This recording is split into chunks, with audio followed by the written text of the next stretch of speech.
Welcome back to part 2 of the mini-series. Today we're going to strip down the rifle, check out the hop assembly, and take a closer look at what's going on with the front end. First up is the front retaining pin.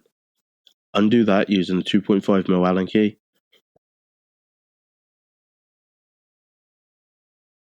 Grab a punch, give it a tap, and knock that pin out. Next we're going to grab it by the handguard. Right, you're going to pull the handguard forward whilst pushing backwards against the lower to release.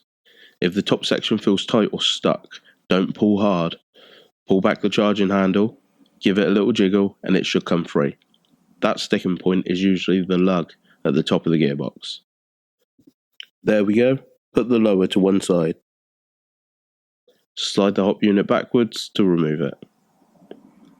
With that out of the way, we can clearly see the Rotary style hop unit and brass 6.03mm type bore barrel. The Rotary hop unit allows for precise and easy adjustments, and it's more stable than the older dial style units, meaning your settings won't shift during use. The brass 603mm in the barrel gives better accuracy and consistency compared to a standard 608, but stainless steel will be a better upgrade long term. Brass performs well, but can wear or bend if mishandled, especially if you tend to take a tumble mid-game. Okay, now on to hot rubber upgrade options. So my go-to bucking for the longest time has been the Maple Leaf Super Macaron 60°, which is ideal for most UK builds. If you're building something hotter, like a DMR, obviously go with a stiffer version, and be sure to pair it with an Omega nub to ensure you're utilising the larger surface area. And a bit of good news, I've just secured a deal to bring in a batch of Super Macarons at a lower price. So for now, instead of the usual price, they're down to $8.99 while stocks last. You could also upgrade to something like the MAXX chamber or Gate EON, but keep in mind, the benefits of these units are tighter tolerances, but they are also the downfall. Unless you're confident with alignment or ready to tinker, the stock unit works just fine. As for the barrel, you could go tighter with a 601 or 602 stainless, but it's definitely not essential. Now we're going to look at disassembly of the hop unit. Grab a flathead screwdriver and pop the seat clip off. These can be stubborn and they love to ping across the room, so watch your eyes. Make sure the hop is completely off, then gently twist and slide the barrel out.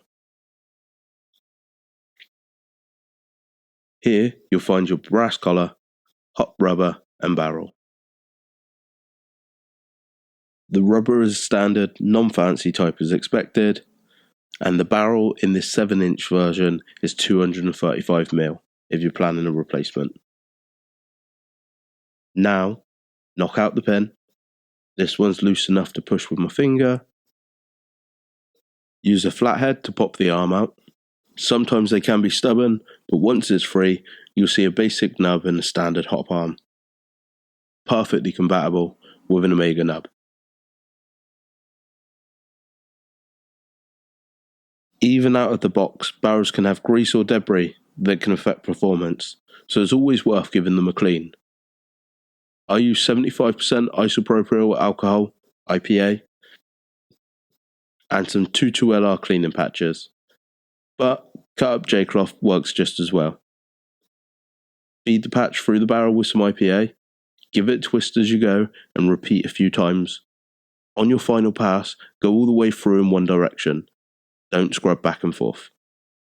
Avoid those fancy Airsoft cleaning rods as well, the ones made of metal. They can scratch the inside. These are smooth bore barrels, so we want to keep them that way. After cleaning, run through a few dry patches and make sure everything's looking good. This step is optional and probably overkill for most, but you can use Brasso metal polish on the barrel, followed by the cleaning technique above if you really want to go that extra mile. Don't forget to clean your hot rubber too. Just gently, we don't want to tear or stretch it, but they do come in pretty manky. Now, the reassembly. First, put the bucking on the barrel. Be sure it's aligned properly with the groove in the barrel.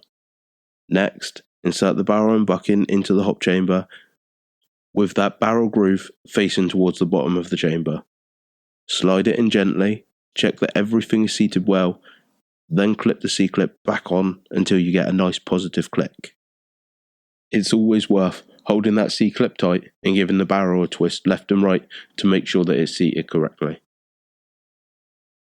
Now drop the brass collar back into place, it keeps it all secure, and install the hop arm and nub. Sometimes you'll find the nub falls out during install.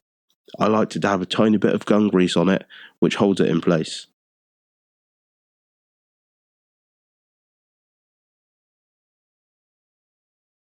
Slide the arm in, reinsert the pin, and check that it applies pressure correctly through the hop window. Just a note, this unit uses a hop tension spring, not a barrel spring, so make sure you don't lose it. Make sure the locator wings with the hop unit line up with the outer barrel. You can't get it wrong unless you force it. And now you're done. For the next part, we're going to be dropping the gearbox out and taking a look inside to see what's actually going on. If you did find this video useful, please do like and subscribe, or even if you didn't find it useful. If you got this far, just drop us a like, it costs you nothing and it really helps the channel out. Catch you next time. Bye.